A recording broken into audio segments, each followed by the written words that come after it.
নমস্কাৰ সকলোকে স্বাগতম জনাইছোঁ মোৰ ইউটিউব চেনেল শাৰিফ ডিজিটেলত। আজি লৈ আহিছোঁ এটা বিশেষ গুৰুত্বপূৰ্ণ ভিডিঅ' আৰু ভিডিঅ'টোত বিশেষ ভাল খবৰ দিব বিচাৰিছোঁ আপোনালোকক সকলোকে, কাৰণ অসম চৰকাৰে পুনৰ এবাৰ অনুষ্ঠিত কৰিবলৈ গৈ আছে টেট, আৰু এইবাৰ কোনটো ভাগৰ টেট অনুষ্ঠিত কৰিব অসম চৰকাৰে, আৰু এই কথা স্পষ্টভাৱে কৈ দিলে শিক্ষামন্ত্ৰী ৰণোজ পেগু ডাঙৰীয়াই।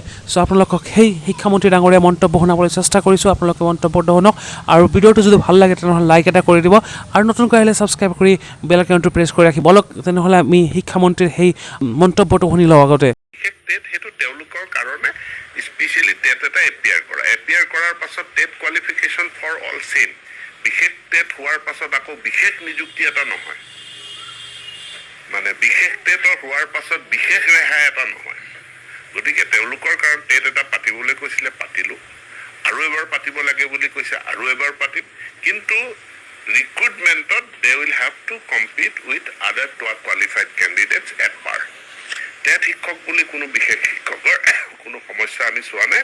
আমি প্ৰাথমিক শিক্ষক বুলি প্ৰাথমিক শিক্ষকসকলৰ সমস্যাসমূহ সমাধান কৰাৰ কাৰণে ব্যৱস্থা গ্ৰহণ কৰি আছো। নাই, সেই টেট সেইটো তেওঁলোকৰ কাৰণে স্পেচিয়েলি টেট এটা এপিয়াৰ কৰাৰ পাছত TET qualification for all same.